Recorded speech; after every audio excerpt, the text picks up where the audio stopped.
Welcome to the Morrow Marriage podcast, guys. And today I want to talk about something near and dear to my heart. What is it going to be? Sex is not the weapon. Ooh. All right. I love this topic. This came up because somebody DM'd me, and first and foremost, super pissed. All you talk about is sex. No, that's not what I talk about. And this is why I want to talk about this. We haven't talked about this in a little while, and it's so important. Sex is the checkered flag, man. Like, if you're having a deep physical connection, it's only because either A, you're lucky and both of you are horny, or two, which is not usually the case when they're starting to have negative feelings, because two, it means that you're connected deeply on an emotional level. You have different levels of intimacy that you are meeting each other's criteria on. You talk, one of the podcast episodes, you were like, when we're non-sexual flirting, it's so fun. Like, it's a totally different level. It is fun. Yeah. Mm-hmm. I don't remember that, but I do know what the flirting is like, and it's super fun. You're super fun. Thanks, baby. And so are you. You see, because you guys, you have to understand, people don't typically use sex as a weapon. People typically pull back because they're hurting.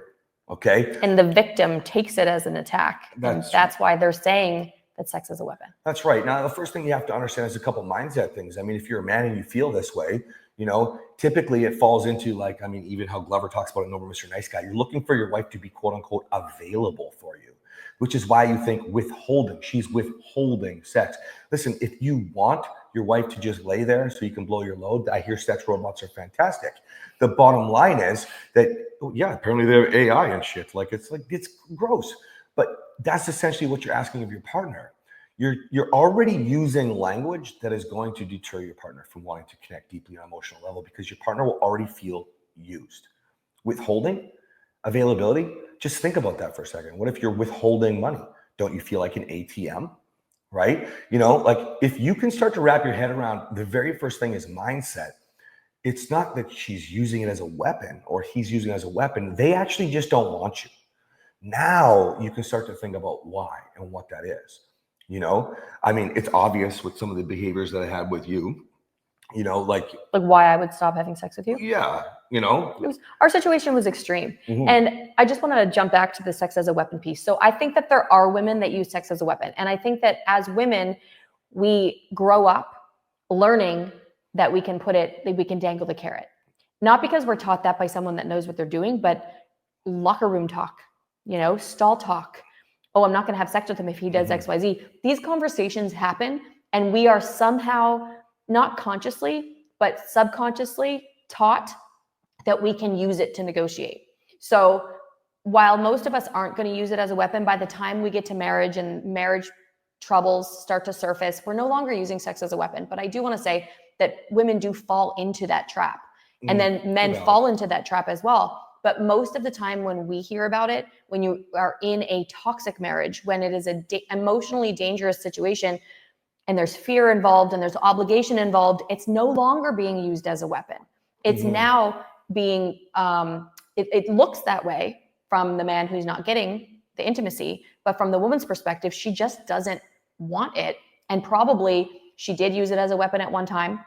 And now she's pulling it off the table because she just doesn't want to do it. Not because she's trying to punish you, but because she just doesn't have the capacity to do it with you. Well, let's stay there for a second, because if you go back to when she was, so when Kathryn's talking about here about, using it a little bit in the beginning to dangle that carrot, quote unquote, but there's also a lot of other things. It's tying into what I'm talking about when sex is quote unquote being used as a weapon, but it's the flip, right? You're super attracted, you're super excited, you're super in love, you're super bubbly.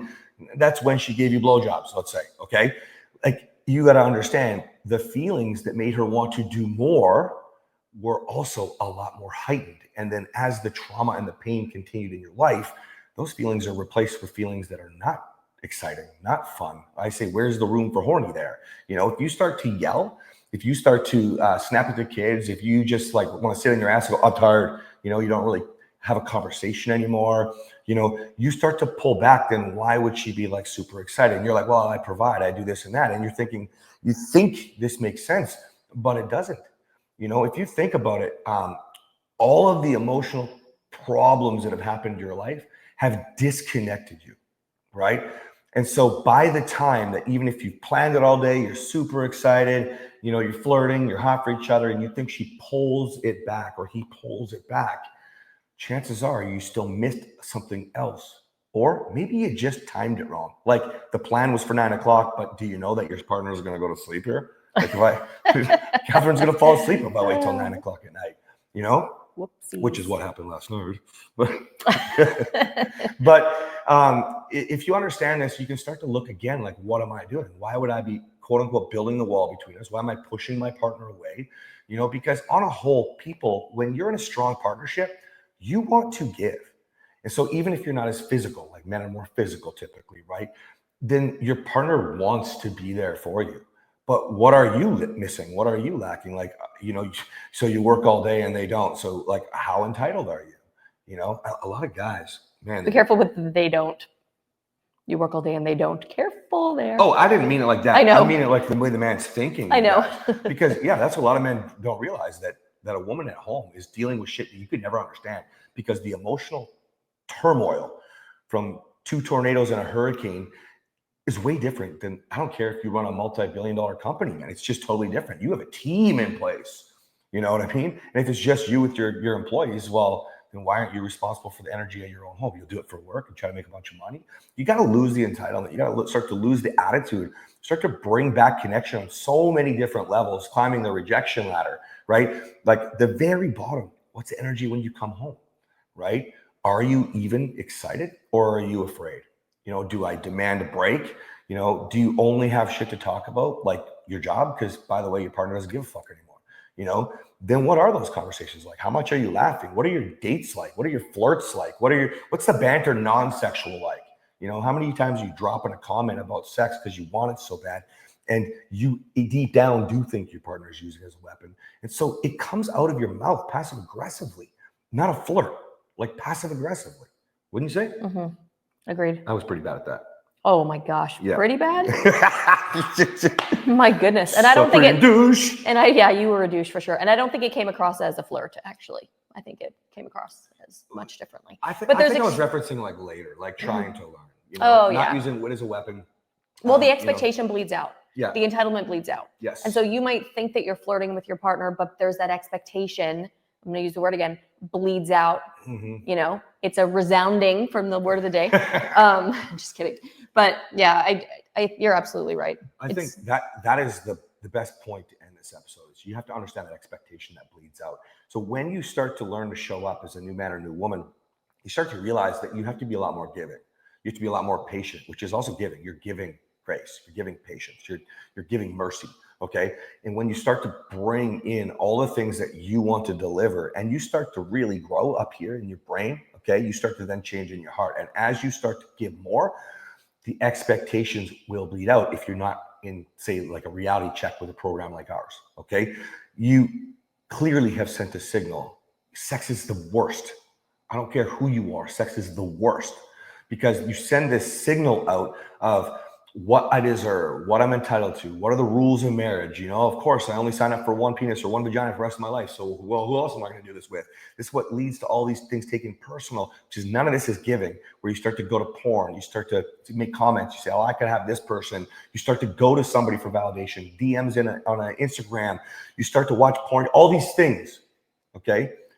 And it's because you bleed your expectations out. So even though you're trying to change it up here because you hurt, you still feel like you're justified in your mind. That's right. I mean, how many people will get so far in the program and they're like this one thing at the top of the mountain, the peak, it's the climax. We're just waiting for the climax, meaning they can't quite get to the sex part. If you're tired of following along the podcast and just trying to put the pieces together, hey, why don't you get my book, Disrupting Divorce, or Kathryn's Behind the White Picket Fence, on Amazon. All you have to do is search the title, and they're often and frequently bought together. Patience. If you truly have no expectation, then why are we talking about patience? Why are we talking about where you're at, with the program and your assessment score? Why are we talking about some of your decisions when you know who you are? Those expectations no longer are a gray area. Those expectations become realistic. This is that. If you don't understand this, go back to the last episode. You know who you are and what you quote unquote deserve, but then you don't have contempt. You don't have anger. You don't have bitterness. You don't have resentment. Okay. You don't typically have anything but, wow, you know what? I think I got a little more in me. I got a little more patience. I love my partner. You know, what else could I do? You know, until you get to that point, your expectations of your partner will bleed out for the rest of your relationship until the relationship eventually spins out of control again, and you're done. Because those expectations will move from sex to what you deserve for quality time, to meeting love languages, to who takes care of who for what, you know, chores around the house. I don't really care. Like, it just, the expectations for everything will bleed, and you will stack, and you will start to hate and contempt, and then it's it. And some of you know that because here we are. Okay. All right, guys. Oh, wait, before you go. So we have, by the time this episode comes out, go.morrowmarriage.com. This is the new community. Okay. This is the new app. It should be out by the time this airs. And I mean, I cannot tell you how much we found a place to put everything we give for free. Everything we give for free, everything that we give for starter programs so that it's easy to get moving, everything, including a free community and support so you don't have to do this alone. Go.morrowmarriage.com. Go get your wife. Oh, wife. And husband. And husband. Bye. See ya.